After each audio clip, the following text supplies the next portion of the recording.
Hi everyone, welcome to Colors of Autumn. This 2-month project is going to take us through some stunning flowers in their own right and obviously going to be put together in a beautiful autumn arrangement. A little bit different than the one we did last year, which is behind me here, and that we're going to arrange it. It will be a longer, sort of taller arrangement, and we're also going to use the dahlia that we obviously made in the garden flower project as a sort of centerpiece of the arrangement. But of course you could do it without the dahlia as well.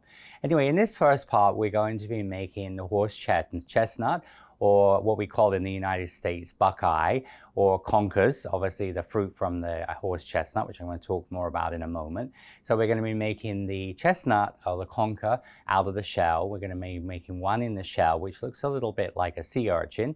And then we're also going to be making the beautiful leaves, which will have those lovely autumn fall colors on.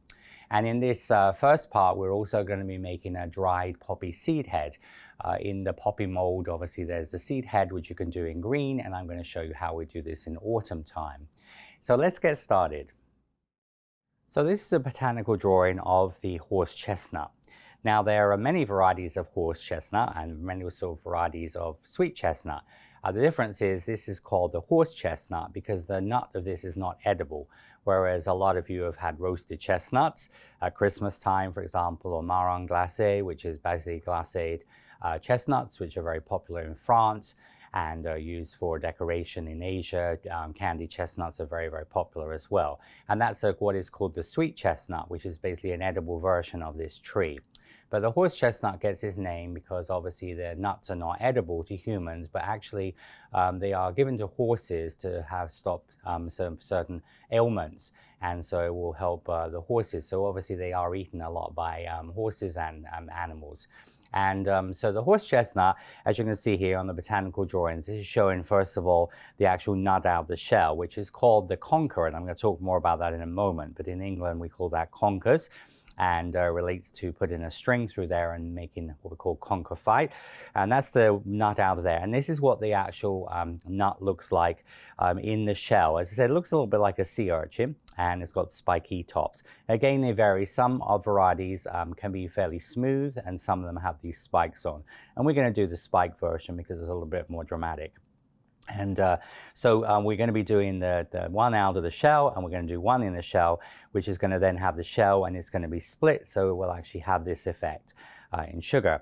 And then we have the leaves. All right, now some horse chestnut varieties or chestnut varieties have 5 leaves and some have 7. And the shape of the leaf, again, I've got some other photographs here you'll see, will vary a little bit. This one is quite wide, and so different varieties of the chestnut, both horse chestnut, sweet chestnut, and buckeyes, have slightly different shaped leaves. So that's something we're going to be using templates for. You could just adjust that if you were doing one in a wider variety.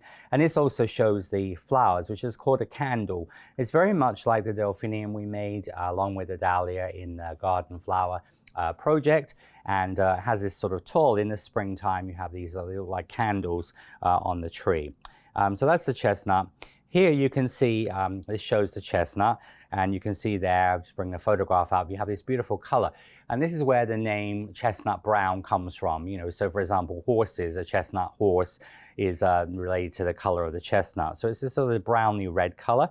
And you can see there, these are the conkers, and then they're the ones out of the shell, and you can see different. So usually when they fall off the tree, obviously the shell part falls off the tree, it splits open, and then the nut is visible. All right, it doesn't fall from the tree, the whole thing falls from the tree, and then the nut comes out from that.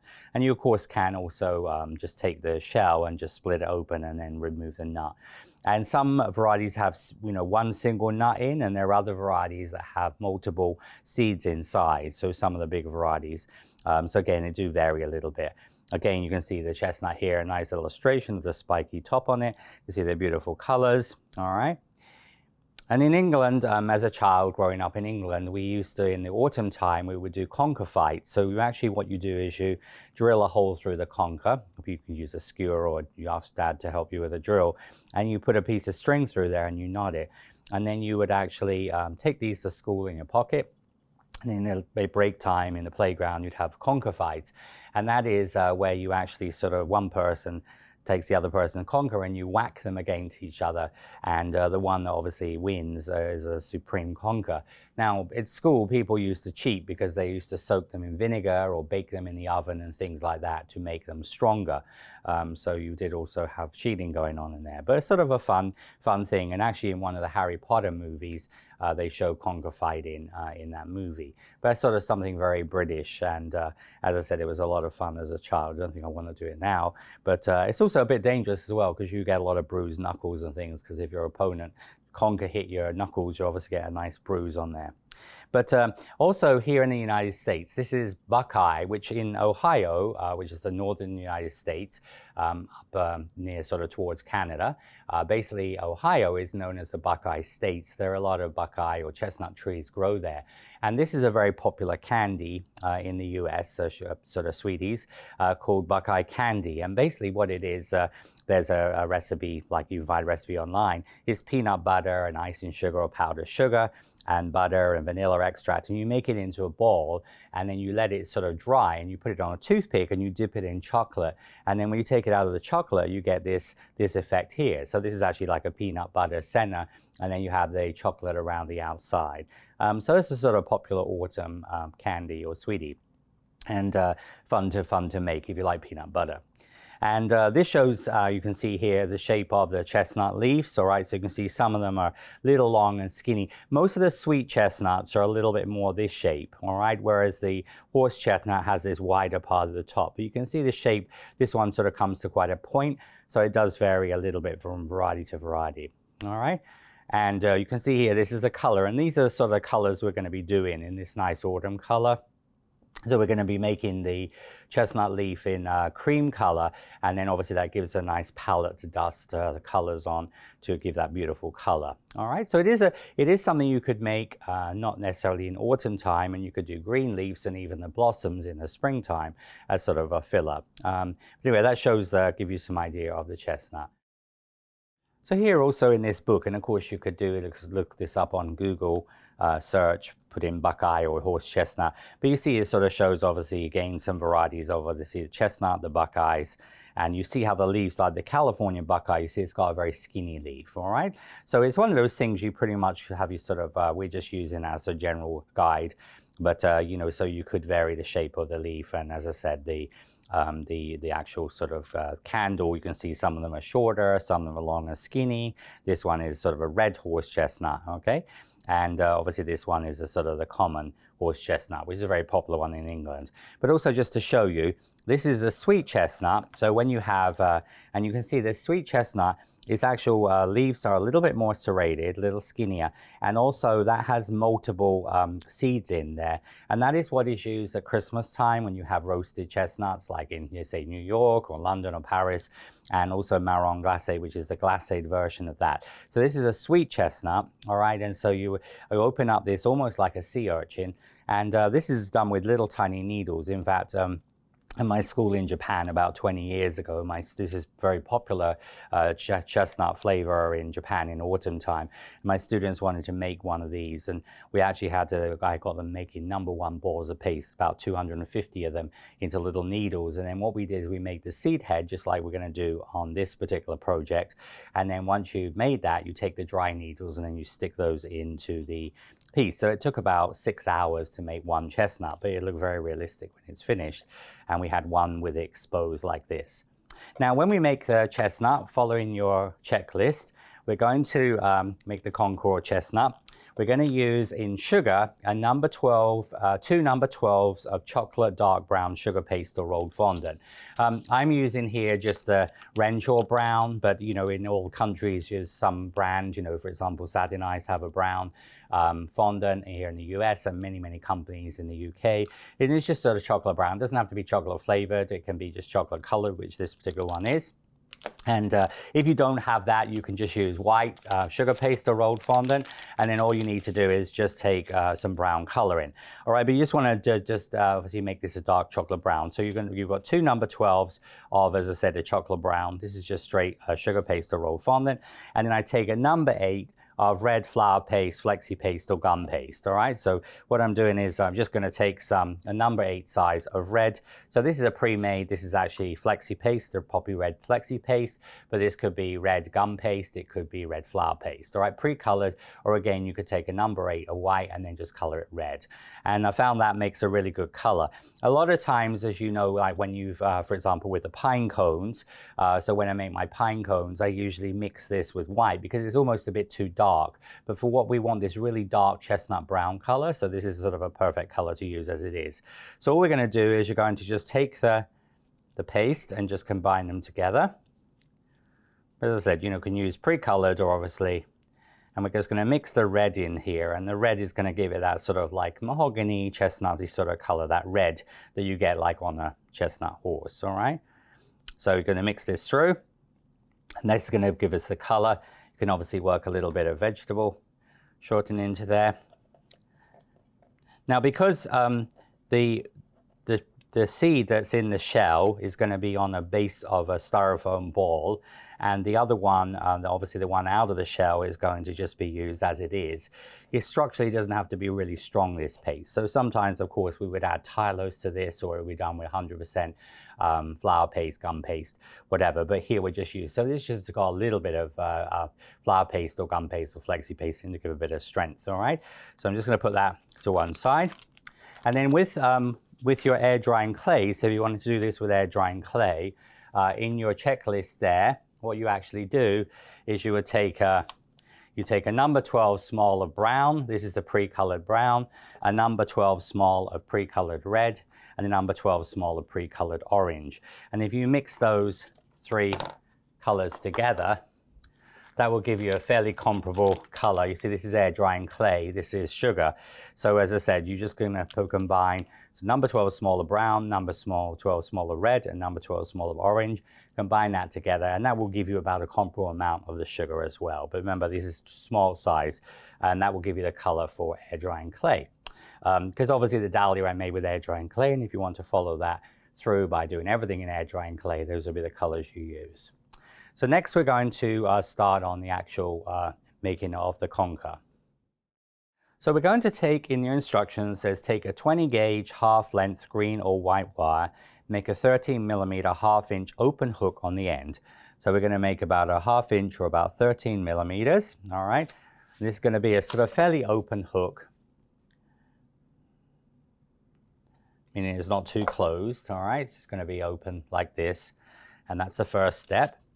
Then what we're going to do is we're going to take a 25 millimeter or 1 inch styrene ball. Now this is made from styrene, which is like little pellets that's used in bean bags and things. It's just sort of smooth, and some people call this styrofoam, but styrofoam is this is actually styrofoam, which is the crunchy one, which you can also buy balls with as well. But I prefer the styrene ones. Now that's one option, all right? So this is, as I said, 25 millimeter, 1 inch styrene ball. Or you could do, if you're doing air drying clay, you just would take your white air drying clay, using your size guide, you would make a number 12 ball, all right? So you'd make a number 12 regular size ball, make it into a ball and use that, all right?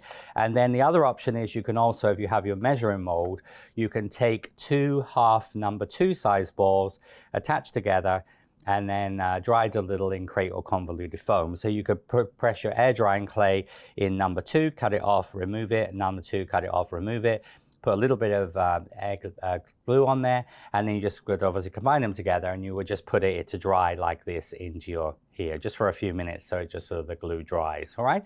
So as I said, you can make your own.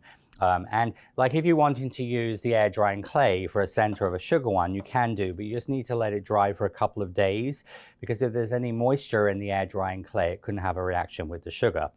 But as I said, you can make air drying clay centers like rose cones and things, and then use sugar petals on top, as long as the cone is 100% dry. Once we've done that, we're going to make a hole through the center using a cookie scribe needle, a cocktail stick, or toothpick.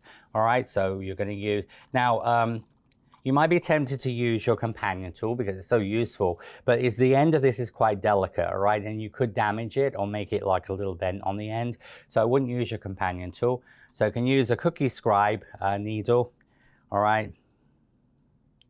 So you just make a hole through in the middle of this, so drill through the center. through this. Or as I said, alternatively, could use a toothpick cocktail stick and make a hole through the center with this, all right? So basically just something to make a little hole in there. All right, now then what we're gonna do is gonna thread your wire through the hole, and you're gonna just push it into the top here. So you're just sort of pulling it in so it just embeds into the top. And then you're gonna take it, slide it out. And then what we're gonna do is gonna use a little bit of hot glue, or if you don't have a hot glue gun, use some PVA glue, and then on their drying clay one, or the hardy clay center, and you can then pull it in, and then you need to let it dry. And you can also buy special glues for styrofoam and polystyrene and things, all right? In the UK, this is often referred to as polystyrene ball. So you're gonna take so what I do here, I'm just gonna have this up a little bit. I'm gonna just put a little bit of glue just on here, just on the hook. And I just pull this in, and obviously don't use your finger there, but just use your glue gun, just press that in. So that just is going to secure the glue in the top, all right? And obviously hot glue is gonna dry instantly, but if you don't have a hot glue gun, you can use PVA glue and let it dry, or obviously you could use other sort of glue suitable for polystyrene or styrofoam, all right? And that is the first stage. Now, once we've made that, we're going to take half of the chestnut color and roll out 50 millimeters, 2 inches across. So it's gonna just take the paste out and just gonna roll that. So you can roll it, just roll it into a ball. And using the air drying clay, when you make the air drying clay version, obviously having 3 number 12s will give you about this same size, all right?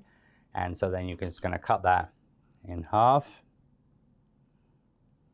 Now the conkers vary a lot in size. This is actually one I've had for many, many years, because when I first started teaching this into the US, so this is actually quite a small conker, but obviously as they dry as well, this is probably about 15 years old, they dry up as well. But you can see the sort of the lovely mahogany sort of color, that browny red color that we have, and obviously this is the top of the seed. It's very much like if you think of an oyster, how an oyster stays in its shell. This is almost what sort of attaches it to the shell. And obviously when we make the one that's in the shell, we won't see this part because it would be underneath, attached to the bottom of the casing, whereas in the conker out of the shell, we'll have it like this, but it'll be a bit bigger we're making. Now, once we've done that, we're going to take that, I'm gonna roll that out so we're gonna take our rolling pin, just use a little bit of cornstarch on here and roll this out to approximately 50 millimeters, 2 inches across, all right? So you can just give that a little knead, just condition that with the shortening. Obviously on your air drying clay, you just give it a little knead. Remember, air drying clay, you can of course also add a little bit of water if it feels a little bit dry. But you're just gonna make that like you would roll out fondant. Just gonna put a little bit of, and just sort of try and keep that round in shape. It just wants to be approximately about 50 millimeters. All right, so it wants to be at least 50 millimeters. It might be a little bit more, but not too much. Make sure you get it level, so you can just use your rolling pin like this. You could also use a fondant sugar paste smoother as well, but that's fine. And then what I do is I turn this over, and you can turn it over onto, if you have like a convoluted foam former, like I use the back of that, or you can use if you have just a normal piece of foam. So you're gonna turn this over. If you have any little air bubbles into it, I use a pin, or this is actually an acupuncture needle, which is something I use for my sugar paste or fondant. So that will remove any little air bubbles, because this is predominantly sugar paste or rolled fondant. So you turn this over, all right? And then what we're gonna do is we're going to brush glue, all right? Now, when I refer to glue, I could be egg white. If you're using obviously traditional gum paste, we use egg white. So it could be egg white, it could be flexi glue. Obviously I've got some red flexi paste in here. It would be obviously PVA glue if you're using air drying clay. So you're going to just brush some, whatever you use for your, or edible glue could also be used here as well. But you're just gonna brush over the surface of this. And we're gonna make a little, if you've ever made like dumplings, like gyoza, Chinese dumplings, wontons, that type of dumpling. So we're gonna take and And you're going to put this into the center. So that's why I've got it on foam. And then what I'm going to do is I'm going to wrap this around. Now, you want to try and get as minimal number of creases as possible. So you see, I'm almost like crimping it like you would a pie crust on a pie or a tart. And you see, I'm bringing this up here like this. So you're just making little creases. So you see, and then going to go around like that. Now then you take your scissors. I'm just going to just chop off that excess paste. And then I'm going to take a cosmetic sponge with a hole in it. That's just a sort of a good way to sort of help to mold it around. All right. Now this is mainly the part you're going to see. So just don't worry too much about the bottom here. And then just going to start to work it down because you want it in a round shape. Now when you're using air drying clay, it says in your instructions, of course, with air drying clay, what we could do here is you can also use a wet finger. All right, you can't do that on the sugar paste or fondant because it's going to, will obviously just make it sticky and slimy. But you just sort of cut off a couple of times. Okay, and you see how I'm just gonna mold this around the center there. You see, I'm just gonna mold that around. Then just gonna, you know, smooth that with your, so literally you're just covering that in a ball shape, okay? And don't worry too much because the shell is gonna, there's a couple of little, joins there. That's not gonna be noticeable, all right? This will also be glazed as well, so there are any little imperfections there. But you can also, if you have any little rough areas, like I do when I do a cake, you can actually just take your, I take a piece of the rolled fondant and I'm using it as a polisher. When I cover a cake, I use this technique. And you see, then you're gonna get that nice shape. All right, so really, as I say, you're just making it into a ball.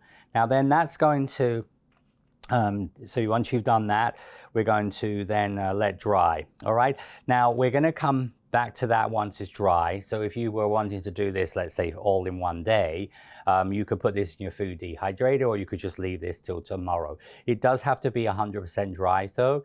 Obviously air drying clay is going to dry quicker than sugar, but as I said, you could put this in a food dehydrator. You could stand that in a styrofoam block, or you could just put it into your convoluted foam like this and then pop that in your food dehydrator. But probably just if you want to leave it at room temperature just for 24 hours. When I teach this on a 2-day class, for example, I teach this in, I'm doing a little bit different technique here in the Flower Pro Club with obviously using some of the Flower Pro products. But when I have taught this, I usually do this on day 1 and then the next day on day 2. First thing in the morning on day 2, the students then make the shell. Then in the afternoon, they finish off the coloring. All right, so you could do this over a couple of day time period. But anyway, that would be the first part. And as I said, that would need to dry. Your paste you got left, you just put that back in your bag, all right? So because we're actually going to use this and what's left of the other half for the next piece. So that is the shell. So this is actually a dry one here. So you've got your, and as I said, this is obviously dry. So this is a couple of days old. So that'll be ready for a little later on to show you the next step. But this must dry before you move on to the next step. So next we're going to make the conker or buckeye out of the shell. All right, so this is the one that obviously, like I showed you in the photograph, and you see it looks like the buckeye candy. All right, and this one is going to be made from solid paste. All right, now how we make that, I'm going to take your wire. In your checklist on wires, it's got 6 half-length 20-gauge wires, green or white, and 4 of them will be used for the second part where we strengthen the stems, but we're using one for the one in the shell, one for the one out of the shell. Anyway, what we're going to do here is going to take a 20-gauge half-length green or white wire, make a 20 millimeter, 3/4 inch long hook, and then going to bend into on using your pliers. So we're going to make like an E shape. So we're going to take, as I said, so this is 20 millimeters. All right, so what you want to do is bend that at a right angle. All right, so you sort of bend that at a right angle. And then what I'm going to do is going to hold the end of this with my pliers, and I'm going to wrap it around pliers here like that. So you see, it's a little bit like a ski pole, all right, if you think of going skiing. But so what you have is you have this sort of E shape, all right, on the end of that. And it wants to be about the size of a number 6. So you see the sort of the E shape fits in with a number 6 size. All right, I'll just show you that. I'll just cut this off and just show you one more time so you understand that. All right, so you're going to do 20 millimeter. You bend at a right angle like this. All right, and then what you're going to do is you're going to literally just hold your pliers on the top of the right angle like that, and you're just going to wrap this around. So you see, you actually wrap the wire, 20 millimeter piece of wire around there, so you form like an E shape on the end. All right, and that's how you, and this we use in quite a lot of different flowers for centers, but it's very useful when you're attaching a paste ball, because this helps to support the sort of the ball shape. All right, and it wants to sort of almost be within that number 6 size. So that's the first step. What we're then going to do is going to now take the remaining paste you have left. So I'm going to take the remaining paste, chestnut paste, roll it into a ball and make a little oval and mark line upside using a paintbrush shaft and then a companion tool shaft. Okay, so we're going to take the paste you've got left. So make just the plain ball first and then the remaining paste you've got left. Again, we're going to condition this.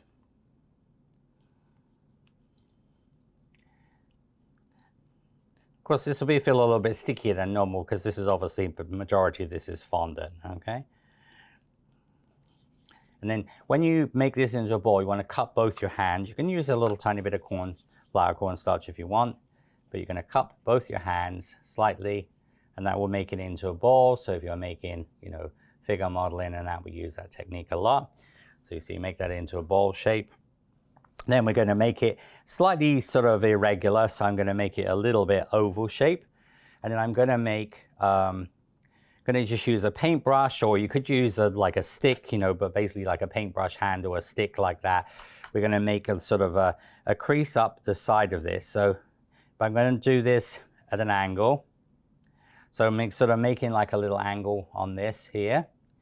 All right, and just so it gives it a natural look. Sometimes they have this in and sometimes they're very smooth, but I want to make it look natural. And then I'm going to go in with just gently with the companion tool to emphasize that. All right, so you see how you're just going to get that little sort of mark up the side of it. All right, now what you're going to do then, once we've done that, is brush the glue all over the hook and 20 millimeters, 3/4 of an inch down the wire. Thread through the top of the shape, pull to embed into the paste, turn upside down with the crepe foam. So now we're going to take your glue. Now I'm going to brush glue both sides of the hook, and then you want to come here. So then about 20 millimeters down the wire here. This is going to be embedded into the top. So you see, I'm going to come down about 20 millimeters down here.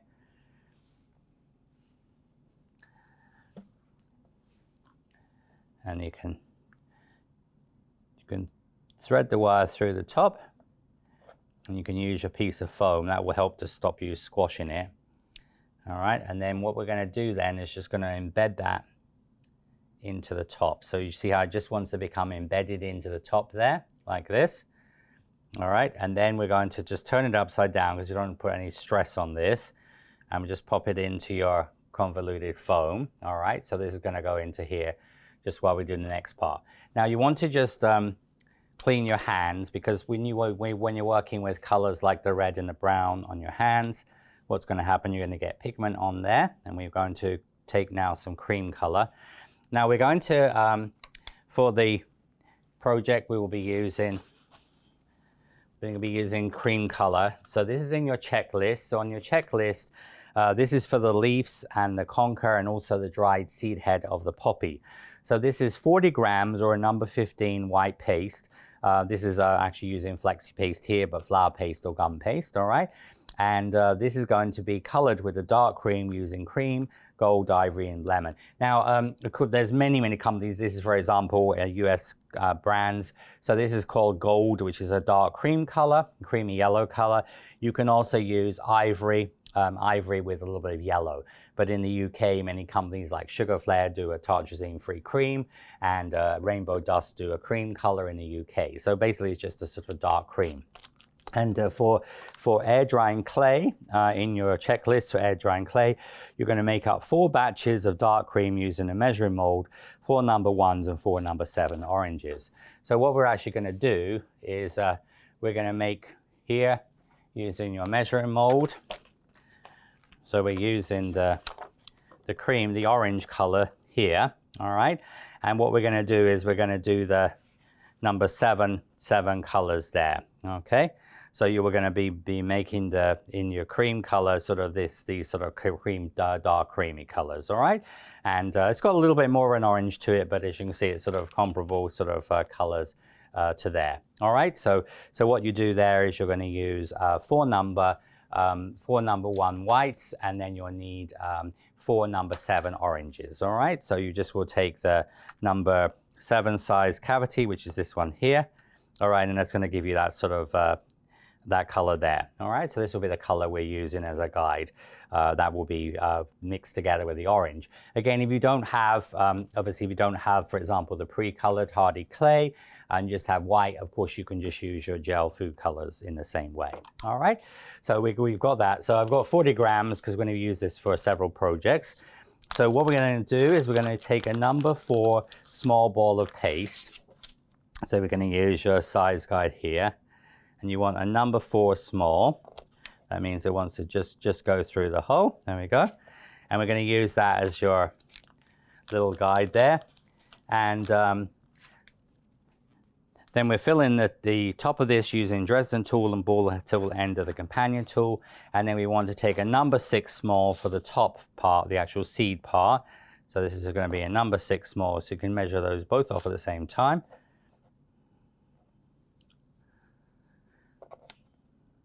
There we go. All right, so we've 4 small and 6 small.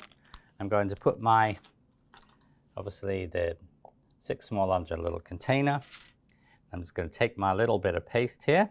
I'm going to use this like a little plug, all right? So just going to take this little plug.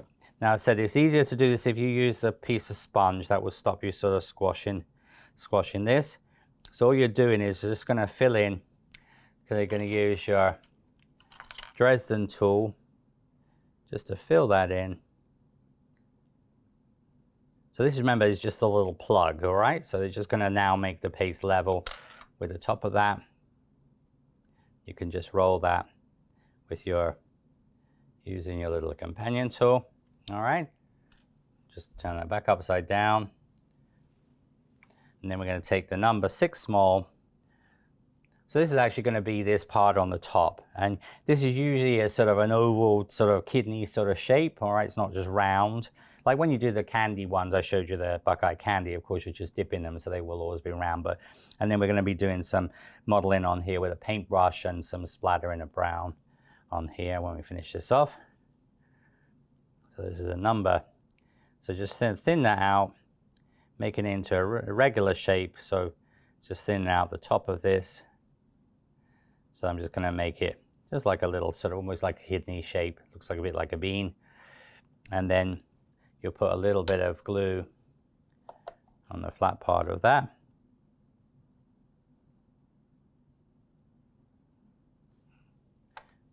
Because remember, with air drying clay, you're doing everything the same. It's just you're using PVA glue to glue everything. And then this will just sit on the top of here, like that. So you see you thinned out the edge, so you don't sort of get like a raw edge. Also the edge, you see how it's smoothed down onto the shape of that. All right, and that will be your Buckeye chestnut, your conker out of the shell. All right. Now, as I said, sometimes they're obviously quite round, you know, so you see this one is quite an irregular sort of shape. So you can basically make it whatever shape you want to, but usually sort of like an ovalish shape, and then the line on there just gives some interest to the top of that. And then when you dry that, you just dry that upside down. Now this is basically finished other than coloring and adding wires on the second part. So you'd have obviously do this one here and this one here. So if you then wanted to put that in your food dehydrator, to let those dry, or just let them dry naturally for, as I said, about 24 hours, all right? And they will be ready for the next step. For the chestnut buckeye leaves, we're going to use templates. All right, we've done this on several projects like the magnolia and some other projects. So this is a template for the large, medium, and small leaf. So all you need to do is just trace that off onto a piece of parchment paper, greaseproof paper, and then you can put this onto cardboard, or I use just like there's a vinyl or this is just actually just from the dollar or pound store placemat. All right, that's a really good product because it's durable. So just obviously put that on, and then what you're going to do is trace onto the paper, and then you will cut those out. So this will make your 3 templates for your leaves. All right. And of course, you know, there are companies that do sort of cutters for horse chestnut or buckeye leaves as well. But as I said, these are very simple leaves to cut out. And remember, I've used, because I've made over 400 varieties of flowers in my career of 42 years, I have many flowers I make, I use templates because you're not going to have a cutter for every single item you make. Now also, when you make this project, you could obviously, for a birthday cake, let's say you're going to put this on a small birthday cake for a man's birthday for in the autumn, which would be really cute. You could, of course, just reduce that by 25%. And then, of course, you just would use a smaller size ball, a 20mm ball instead of a 25, and then, of course, make the conker out of the shell. So this could be scaled up or even down, even up as well, making it bigger, all right, just by making that 25% larger if you had a big project to do, all right? And that's sometimes the advantage of using templates. Now we're going to be using the former that we've used before. This is an ice tube tray used in making ice tubes to go in water bottles. You can buy these in plastic and in silicone. If you don't have one of these, what we're going to do is make a foil former to have ready. And again, we've done this before. So this is just a food service foil sheet. Again, usually a lot of pound stores or dollar stores have this, but it's just the food service sheets. And what you would do is you just would use sort of something, this is a medium pin. You could use a wooden spoon handle, for example, a large marker, that would work as well.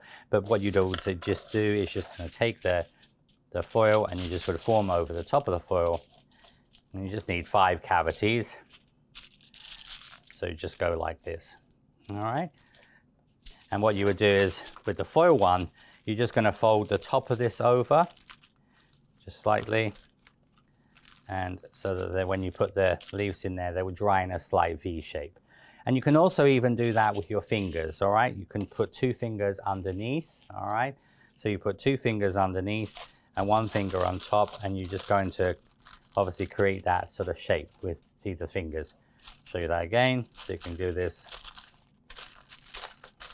So, you know, in my, as I said, 42 years of my career, there's been, you know, obviously I find things that work very well, like ice tube trays. But, you know, when I was a child, for example, when I started in my industry, there was no such thing as really bottled water. I mean, you get Perrier and Evian water, but as far as plastic water bottles, that wasn't a thing. So, you know, these are techniques that I've used. So as I said, you can use a wooden spoon handle, or as I said, sort of a dowel or sort of large pin, medium pin, or as I said, you can use your fingers for that. So you have this ready.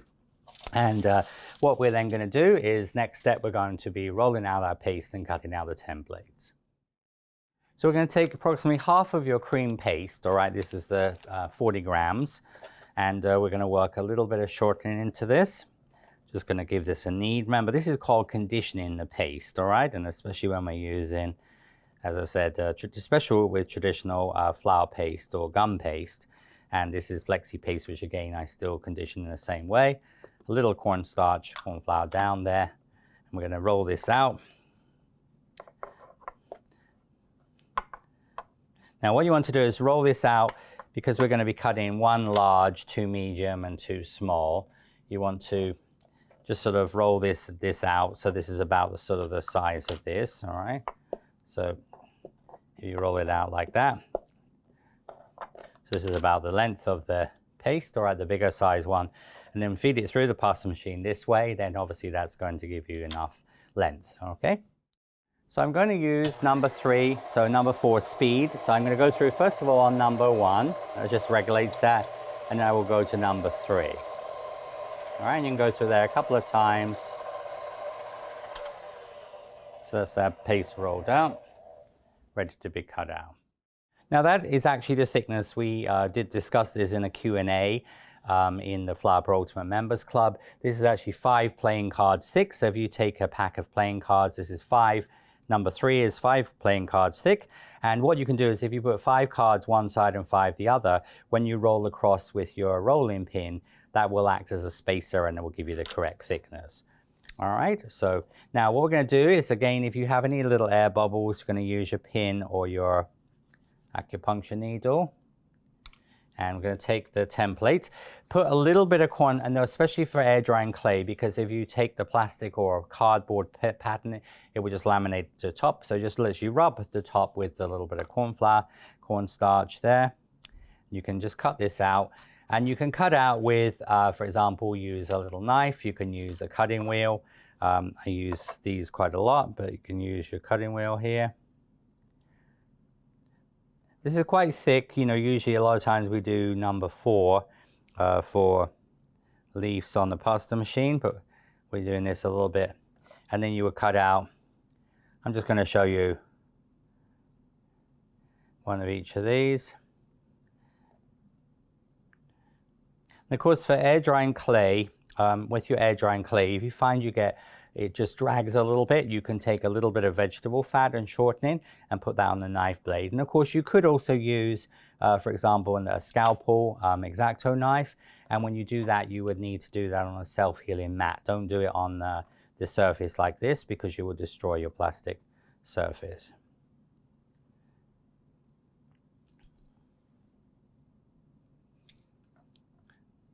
I'm just going to cut around the small one. There we go. Just hold that. Come down. Obviously, you cut out one large, 2 medium, and 2 small. Okay, I'm just showing you so you can sort of see the sizes there. All right, just squash that a little bit, and then we put that into your. They're going to go into your Stay Fresh folder.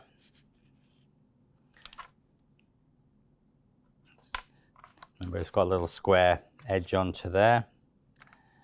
So you place it into your Stay Fresh folder. I'm going to show you this a couple of times. Of course, you'd have a total of 5 leaves, because we want 1 large leaf, 2 medium leaves, and 2 small leaves. All right. Put your excess paste back into your bag. And then keep these templates, if you just put them in a little plastic bag and just use a label marker or a label on there and just mark, you know, horse chestnut leaves, then, you know, just keep all of your templates together. And then when you ever need your these, you'll have them ready for the next time. Of course, you can do is just use cardboard like an index card, but if it's something you're planning on making again, it's good to have them in a more durable material. Now we're going to take this and put it onto the pad. You know, when we do smaller leaves like rose leaves, we usually just hold this between your thumb and finger. But when you want to work on longer petals or leaves, I usually recommend doing this on a foam pad. And I've got the wires here. So these are our wires that we have. So the wires we've got, they're going to be the 5 in your checklist, 5 1/3 26 gauge white wires. All right, so we use white because of the color on here. Sometimes it doesn't matter, we use green or white. So we're going to dip this into, so we're going to put this into a little bit of glue. And of course, if you're using PVA glue, you can put into your needle tip applicator. And then we're going to take the wire here on the end, and then we're going to feed this into the leaf. You want to feed this into just by holding with your finger about halfway into the leaf. All right, so that's going to thread that in. You're going to mold around the bottom. All right, I'm just going to put this back in the flap just to talk about the veiner. Now we're going to be using on your checklist for molds, we're going to be using the sunflower. All right, we're actually going to be using the small sunflower leaf. So this is this cavity here, and also the back veiner on there. So then it says in your instructions, remove base and pinch the wire. Place onto small sunflower leaf veiner that has a little vegetable fat shortening brushed onto it. And with air drying clay, you can use shortening, or you could use Nivea or cold cream as well. And so I take a brush here. This is a short bristled brush, like a stencil brush. I just generally put a little bit of vegetable fat shortening on the back of my hand. I'm just going to brush that into, really mainly onto the sort of the central stem here. All right, and then what we're going to do is right to the top, make sure the wire is in a channel. So when we put the leaf in, it's going to go right to the top because we're actually going to use this part of the vena to create this sort of top serrations, which we'll be using as a pattern. All right. So what we're going to do is just going to put that into there, and you sort of almost like push it into the top there. So you see it's actually embedded right in that top part there. Make sure the wire is in the channel. And then you're going to press it in with a cosmetic sponge, or you can use a wedge. So you see the first little bit there, and you're just going to just press it in gently, really just sort of come in each side of the wire. Don't press too hard where the wire is. And then once we've done that, we're going to then line up back vena and then press. So you're going to line up the back vena. So you want to sort of line up the top of the vena. So this is the top here. And you make sure that the wire is visible in the V shape there, all right? And then just press gently, not too hard, all right? So just sort of press gently down the side there, all right? And that's gonna give you the sort of the veining onto the back, all right? Doesn't have to be a real heavy veining onto the back. Now, once you've done that, we remove, and on the soft side of the pad, make some extra lines on the front of the leaf using needle tool or the companion tool. So remove onto the soft side of the pad, make some extra lines here. So what we're going to do is we're going to just take your, so you see you've got the serrations on here, so we're going to follow those around, and you can work on a bigger pad if you want to, or the small one. This will fit onto the small one. And then what we're going to do here, you're going to then make some extra lines using needle tool or the companion tool. And then on the, so some extra lines on the front here. So this is just the next step. Now, because this is not actually a chestnut vena, what we want to do here is just going to make a couple of extra lines. So you're following those lateral veins, but you see how you're just going to do just a couple. This is on the front of the leaf, a couple on there. So it's just making sort of like lines coming out from the center. All right. So that's just a couple on the front of the leaf. Then on the back of the leaf, all right, we're going to use the Dresden tool here, the Dresden veining tool. And then on the back of the leaf, using a veining tool, continue the serrations to the bottom of the leaf. Now, what you're going to do is using your Dresden tool. So you see how you've got your serrations. So what you're going to do is sort of really work from the top. So we're using, so you see how I'm just gently pulling out. Gently pulling out here. And the same on here. So you're just going to pull out.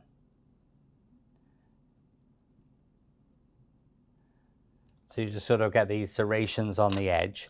And then once you've done that, you place on the cosmetic sponge, and with needle tool or the companion tool, make the serrations more pointed. So then what you're going to do is just with your needle tool, where each of the serrations are, you're just pulling them at the tip of those like this. So what this does, it sort of emphasizes it a little bit more. You see how it makes it more defined, okay? And then on here, so just use your, so that just is going to give you, you can just do a couple on there. All right, remember the top is pretty much taken care of. And then once you've done that, turn over and hollow the front on the base using the shaft of the companion tool. So turn over, you should do this on the cosmetic sponge, bring this off the edge, and then I'm going to just pinch that around the companion tool. So you get a sort of hollowed base around the shaft of the companion tool. And you pinch this like a taco shape. So you pinch it like a Mexican taco shape. So you get that sort of V shape. And then this is going to dry in the former. So you see, we'll put this to dry in the former here, like this. And if it's going in the foil former, that because we curved the top, the end top just comes off a little bit like that. So they dry actually in a sort of like in a V shape, all right? And that would be how you would do the leaf. And I'm going to show that one more time. So remember, this can all be done on a smaller size mini pad as well, but obviously if you have a bigger one, you can use that. I'm just going to, I just squash that here, this one a little bit. So just, if you get like a rough edge or whatever, you can just use your knife there just to pat. So literally what I'm doing is just using my little mini palette knife. You can also use a scraper for that as well. That will just give you a sign of shape, all right? Anyway, so what we're going to do is going to take your leaf out of here. So remember, we're going to put this onto the pad. Going to dip your wire into glue. Now remember, and the reason why I do it on the edge of the pad, it raises it up, because if you had it flat on the table, you're not going to be able to get the angle of the wire correct. All right, so I've got some glue on here, and I'm going to then thread this through. So I'm going to go in about halfway into the leaf there. Don't worry if the wire, if it comes out a little bit, because you can just sort of rethread it. But you should feel it tickle your finger when it goes into there, all right? And then you mold to the bottom, so you're just going to pinch around the bottom. That's just secured that. As long as the wire isn't coming out, it's because obviously the paste is fairly thin to get the wire in. So you put the wire in like this. Now, then, so remember, you're going to place this towards the top of the veinner. So it goes right towards the top of the veinner. And you line up the wire in a little channel. And then remember, with cosmetic sponge, you're going to press that on just to sort of get that in place. And then you take the veinner.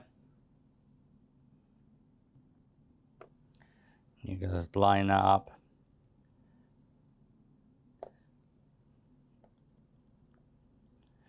It's not really a heavy veining on the back, but just sort of helps to sort of establish the shape, all right? Now, then what you do is take this out of there, and remember, on the front of the leaf, on the soft side, you're just adding a couple of extra lateral veins, all right? The lateral vein is a sort of the sub vein comes off the lateral vein, so you're just going to do just a couple of lines coming out from there, because this sort of think of like the magnolia, the leaf vein came off from the side. So you just add a couple of extra veins onto there. And then remember now with your, so you see what you're going to do is going to use your veining tool and do your serrations. So just gently pull out with the veining tool, which is the thin end. Remember, the wider end is called the Dresden tool. All right. And then you place this onto your cosmetic sponge, which you can just put on your pad. And then with your companion tool, the needle of the companion tool, we're just going to pull out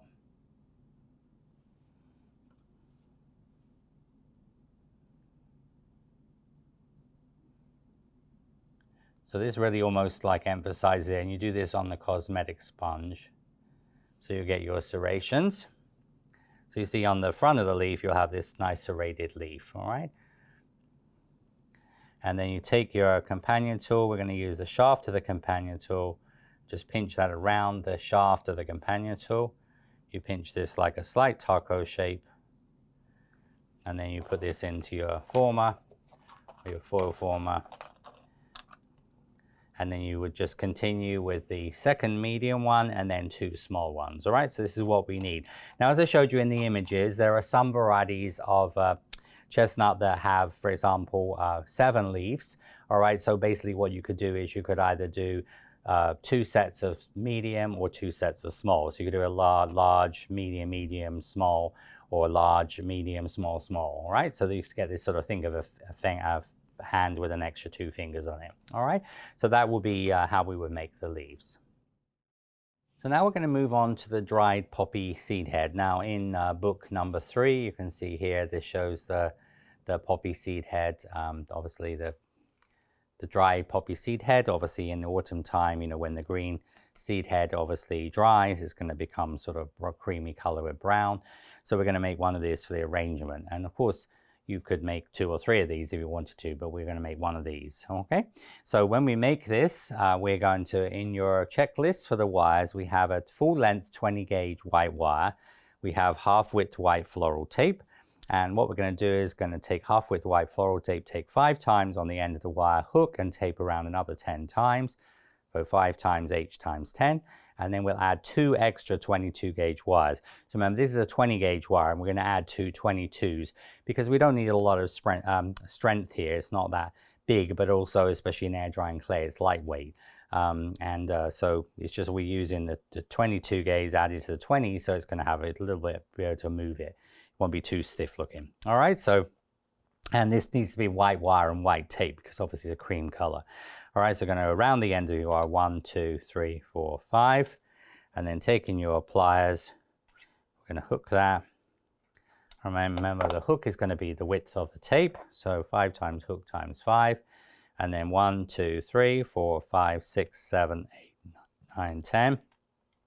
And then we take 2 extra 22 gauge wires. Now, if you don't have 22 gauge wires, you could use 20 gauge here. It's just we want this for aesthetics, so it looks naturally thicker but not too stiff. And then we're going to tape down. Now we're going to be retaping over this on the second part when we color this, because we're going to build up a little. So don't worry too much on this part. Just going to tape down because we're going to go back over this and make it nice and smooth to thicken it up a little bit. Okay, so just going to come down to the bottom, and then you can just trim where that sort of the 20 gauge meets the 22. You can just trim that off, that little tiny bit off the end here. Okay, and then just get rid of those. So that's going to be the first part. This is very much like when you do the pine cones and technique wise. All right, so we have that. Now we're going to use the poppy seed head. All right, so going to take a number 11 small ball of cream, press into the mold that's been lightly brushed with vegetable fat shortening. And so what we're then going to do is going to take a little bit of shortening on here. Little tiny bit. Remember, when you finish with the molds, you can put them in the dishwasher, put a little bit of dish soap, washing up liquid, and a nail brush, and just scrub them and rinse them, and put them in your food dehydrator. As I said, if you're running a dishwasher, just put these in the dishwasher, okay? Because you don't want to leave the fat residue in there because it will go rancid and turn almost like yellow. So we're going to take a number 11 small of cream color. So this is from our paste we've got. So number 11, so just going to go through the hole, okay? Remember, this will be your air drying clay. Just give that a little knead. Okay, and we're going to put that into the mold. Okay, and just work that in. You can use your Dresden tool.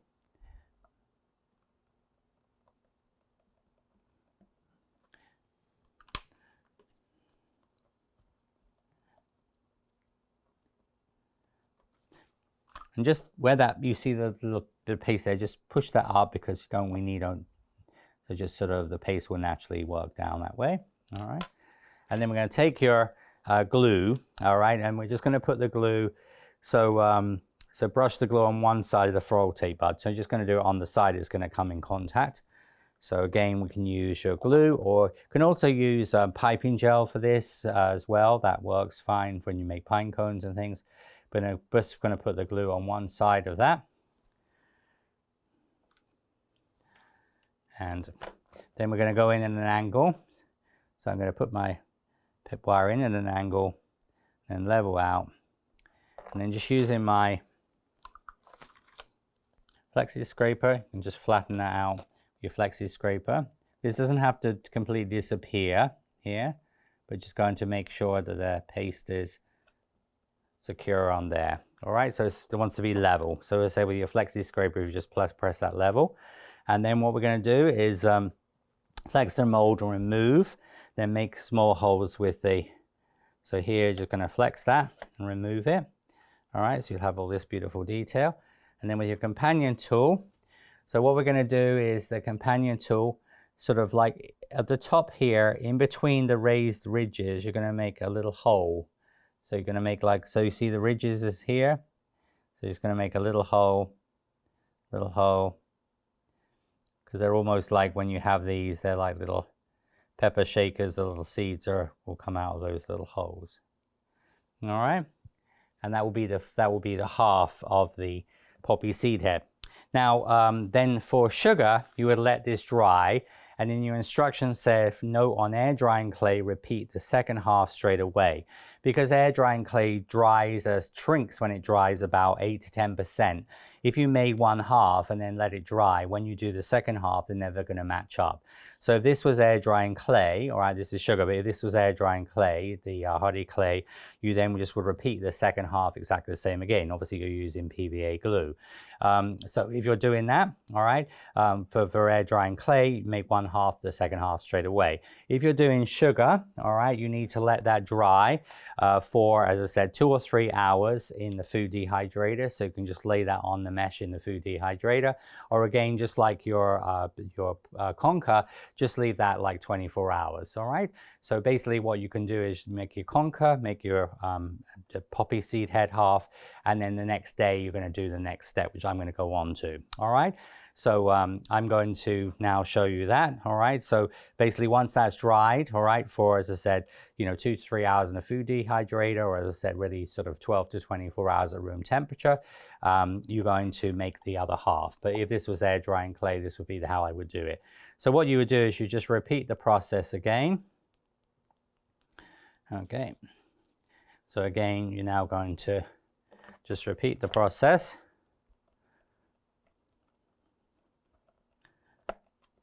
So this is going to go into the mold here, like so.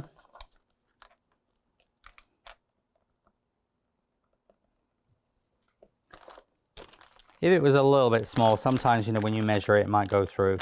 You can also just add an extra bit of paste as a patch there, because you want to make sure that it sort of fills the mold basically level. All right. And then if this was air drying clay, as I said, this will be done straight away. You brush your PVA glue over this and you attach the two halves together.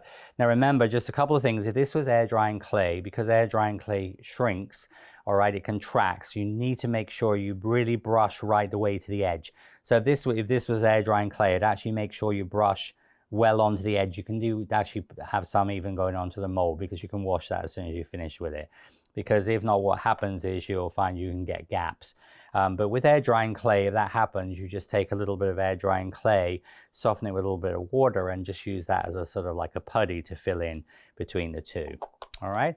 And then you can use, as I said, I'm using the flexi paste here, so I'm using the flexi glue, but you can of course use on traditional gum paste. We usually use egg white, and I would suggest using piping gel for that. And if you watch the pine cone video, you'll sort of see that. Obviously, when you do pine cones, I usually use modified fondant. And of course, these you could make in cream fondant with tylose added to it. But because we're using the cream for leaves, that's not structurally strong enough. So that's why we're doing this all with the same paste. All right, so then this is the dry one. And so what you do is you're going to line this up. But it means you can press this. Now with air drying clay, even after a couple of minutes, it's not really going to sort of distort. So with air drying clay, you just press gently the air drying clay onto there. But just press those together. And then you're going to mold that and take this out. Just make sure, as I said, you mold that around. And then when you take it out, the second half, you're going to make the little holes into here. So they're going to go in between the ridges. There we go. So that's going to give you a piece there. And just sort of make sure you smooth that. All right. And even with the sugar one, I will show you how we can also fill that in if you needed to afterwards. You're going to get that beautiful shape. And remember, these make very cute. I have a video on Katie Sue with my flower program, and I made little miniature pumpkins. So actually you can just fill this with orange paste, cut that half off, and you can make three-dimensional pumpkins, or obviously half-relief pumpkins like little jack-o'-lanterns for Halloween. So here's the poppy seed head, all right, but remember that. So with air drying clay, first half, second half straight away, and this will be ready then for part 2, which will be when we do the coloring, all right. And if air drying clay, you're going to make with sugar, make one half, let it dry for, as I said, 2 to 3 hours in a food dehydrator, or basically overnight, and then you make this second half ready for the second part of this particular masterclass. To finish off this first part, we're going to make now the seed head, or the sort of the seed of the conker, the buckeye. So it's going to make like that green and cream colored skin that goes around it, and that will finish off part 1. To finish off this first part, we're going to make the shell for the conker to sit in. Now, in your checklist, it says number 13 of Foliage green paste, or to match the color. Now remember, on your downloads, you can, obviously this is Foliage green color, all right? So basically if you haven't got Foliage green, which is a flexi paste, you can use obviously green and yellow to make this color, or green and orange, all right? And then for making your air drying clay, we're going to use, you're going to take a match of going to make a batch of lime green. So you're going to make the lime green there, which is number 1 white, number 4 green, and number 4 yellow. And then once you have finished that, you're going to add a number 3 of orange, all right? And this is on a download, which you can obviously find, and that will match the color of the color I'm using in air drying clay. So just adding a number 3 of orange. That also is discussed in the new book 4 as well, in the introduction about paste. It talks about that formula. Okay, and because this brush of standard green I use for a lot of my projects in sugar. So we have number 13 of green. And if I would suggest you, when you do this, do your obviously second half of your dried seed head of your poppy first, and then you need a number 13 of cream. Now, depending on how accurate you are with measuring, if you're a little short, just add a little bit of extra white to your cream, because we're now finished with the cream color. All right, but as I said, if you don't have a 13 size, just add a little bit of white to your cream. It will make it a little bit lighter. It doesn't matter, okay? But as I said, about 40 grams is around what we need to color. With air drying clay, you will have a little bit of extra because you're making, obviously, remember, 4 batches, which will be a little bit more than you need. Anyway, going to take those and going to condition both those colors. We're going to make this like we do a 2-tone calyx, or for example in Flower Pro when we made the magnolia leaf, we did use the green and obviously brown. We're going to do the same with the cream color. Remember, with flexi paste as well, if it's a little like with air drying clay, you can also dip this in water if it feels a little bit dry. All right, so once you've got your 2 colors, what we're going to do is going to thin this out like a little bit like a hamburger. And then we're just going to put some vegetable shortening onto this, all right, to laminate 2 pieces together. If you're doing this with air drying clay, the paste will stick to itself, so there's no need to laminate this. But for sugar, you want to use some, as I said, some vegetable fat. All right, so we're going to put these 2 together like this, and then once we've done that, we're going to work for your pieces there, and they'll be ready to go. And they're going to roll this out. So this is going to be rolled out to, going to take number 13 cream and green flattened to make a 2-tone, and going to roll it out to 100 mils or 4 inches. So just going to roll this out. You can do the cream this way here, but you want them to about 4 inches in size, no bigger than that, all right? So that should be good. Okay, make sure that you can put that into your flap. So we've got that ready to go. And then what we're going to do is going to take your wires. So we're going to add 2 extra 20 gauge wires using floral tape down, up and down. So we're going to take the 20 gauge wires with some half width tape, and you can do this obviously before you start with your paste. Just want to explain what we're doing with it. So you take 2 extra 20 gauge wires, you add to your bottom of your conker. Now this is a dry one, all right? So this is one that I actually made. Just sort of slide that up to the bottom, and then you're going to tape down, at least about halfway down, up, and then down. So you're doing 3 times on this, okay? Now then you're going to, so this next part, to explain what we're doing here. So now we're gonna rub at the top of the paste. So then you're gonna with fat or shortening, and then roll out, and then you brush the top 2/3 of the conker with vegetable fat. Now this will be the same on the air drying clay. All right, so what we're going to do is, because what we're doing is here, we want to, the vegetable fat or shortening on here is going to mean we can peel the pod back, because air drying clay obviously sticks to itself, so you need to do this the same with air drying clay. And with air drying clay, you can use Nivea cream here as well. All right, so you see I'm going to come down about 2/3 of the way down with that. And then you would put just glue on the bottom third, because this will be the part that sticks, or PVA glue on that bottom part. All right, so you can get that part ready and to go, and then roll out your paste. We've got paste already rolled out. So lay on the soft green foam. So we're going to use the same sort of technique. So we're going to lay on the soft green foam, green side down, and work the paste, trying to get as few creases as possible. All right, so this is the,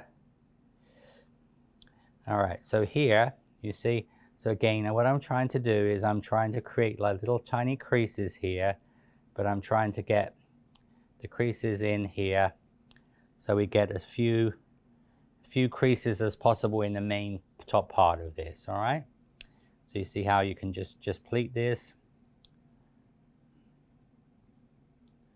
and then just going to work this around.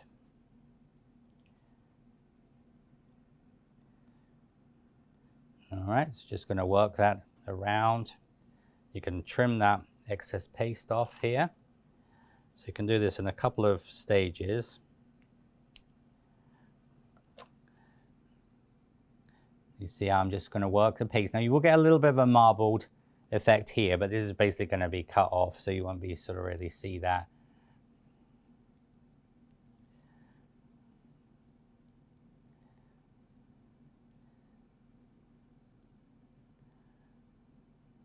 You see, and I'm just working this down, so you're going to get your, and then we're going to do, so it looks a bit like a light bulb at the moment, and then we're going to just cut off some more paste here. All right. Now this is going to be dusted all over with a moss green and some chocolate, so this will be disguised when you get to that stage. So this paste can go back into your bag. So trim off excess paste and smooth, place on us, and then once you've smoothed this, all right, so we're just going to just smooth that.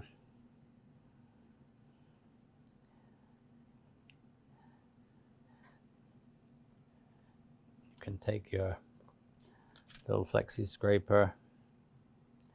Again, you can use this like I would for fondant. You see, and that will pretty much, as I said, like we do a fondant smoother on a cake, that will get rid of that. But don't worry about that very bottom bit. So you see, that's going to be the first stage. So then we're going to put this on a cosmetic sponge with Ho. All right, and then what we're going to do is then using a flexi scraper, cut an X shape coming 2/3 of the way down the bowl, then using the needle tool end of the companion tool, score to make a clean cut. No, do not use a sharp knife, or it will damage the surface of the conker. Now remember, inside there, so if you used an X-Acto knife or scalpel, you would just obviously going to get a scratch onto there. So we're then going to, use this and going to mark a, so just going to mark a cross first of all on the top. All right, and then you're going to mark, so you're going to come down about 2/3 of the way down. You see? So you can see I'm coming about 2/3 of the way down here. This is fun to do, it's sort of something a little bit different.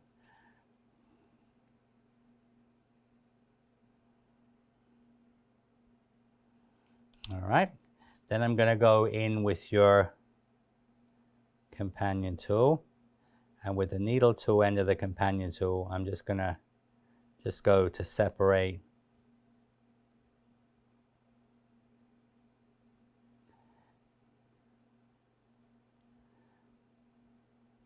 coming down here like this. All right, now that's the first part. Then what we're going to do is going to take some scissors. Now you can use like spring action scissors or regular scissors, all right? And what we're going to do here, I'm using just regular scissors. I'm going to make cuts. So I'm going to start at the bottom and I'm going to make cuts. Now I'm making the cuts fairly shallow because I don't want to cut in too deep, all right? And when you do is you cut in with your scissors fairly flat, and then you're going to lift. Now remember, this is going to be dusted, so if you do see a little bit of cream, don't worry too much about it. But you see how I'm just cutting into there.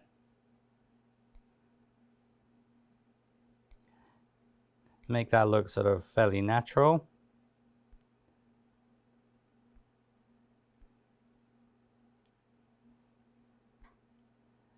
You see, that's why that shell doesn't want to be too thin. But remember, these will be dusted all over with a moss green. So you know, just on that bottom, a little bit of marbled shape that is going to be disguised when it's finished. So just gonna come here, but do the random cuts. Now remember, some of them are. Some varieties don't have any cuts on them, like the Buckeye. Some varieties are Buckeye, and so they're just a ball. But I found this looks a little bit more interesting.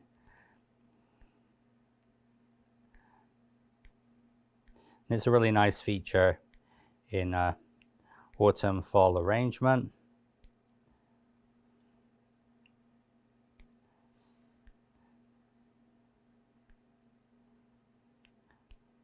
Don't worry too much about the very bottom, but you see I just used the cosmetic sponge. I just found that was easier to support it, to help this. You can just come up to the top.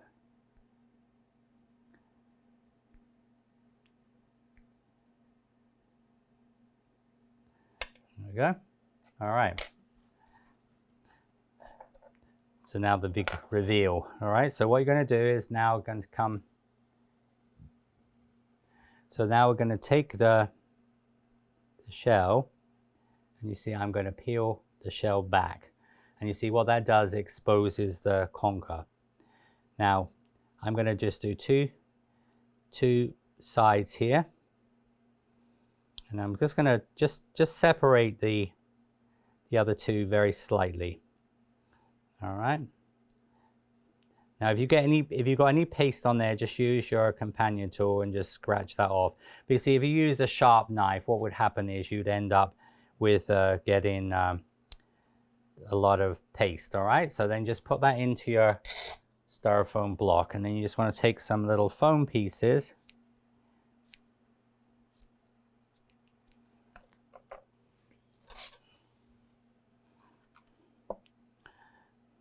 All right, and I'm going to just put some foam pieces. So I'm going to put a couple of larger pieces. So one of them I'm having opened out a little bit more. You can see that one's a little bit further out than that one. And I would just put a little tiny bit just underneath those two, because I just want a little bit of a sort of natural look to that, you see?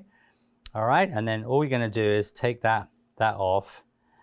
And if you need to make a few additional cuts here, you can do.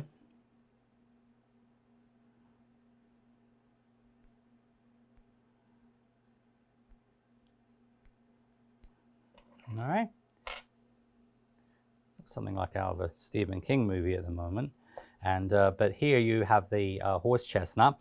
Now this is going to just dry upside down. All right, so you want to just put that on a hanging rack, or you can hang it in a food dehydrator. Now we don't need this till obviously for a week till we do the second lesson. So just hang that upside down like that to dry. And remember, don't worry about that mottled effect there, because we're going to be dusting all over with a moss green, and then we're going to use some brown on here as well, so that will be totally disguised. So this is what you will complete in the first part. So remember, the obviously work order is in your download. So basically we did the conker over the styrene ball, or obviously air drying clay ball, the brown one, so that can dry. Then we did the conker that's obviously out of the shell with a little sort of the cap on the top of it. Then we did the leaves, so we then made the 5 obviously leaves. So we have a large, 2 medium, and 2 small of the horse chestnut leaves. Then we made the poppy seed head. All right, now at that point, remember, in air drying clay, you go straight on and make the second half of the poppy seed head, and that will be finished. In sugar, you obviously need to let that horse chestnut, the one that's just a ball shape, this one here, that needs to totally dry. All right, so that needs to be totally dry before we move on to this next stage, as I've just demonstrated. And then you would make your, once the poppy seed head is dry for sugar, you make the second half the poppy seed head, and then you finish up with what I've just shown you, which is obviously going to be to make your actual conker out of the shell. And these will all dry until part 2, where we're going to color them and put them all together. So I hope you've enjoyed this first part of making the horse chestnut in the shell, out of the shell and the leaves, and also the dried poppy seed head. And next part of this will be to show you all the coloring assembly ready for obviously later on next month, putting everything together in a beautiful arrangement. Till next time, sweet wishes, bye!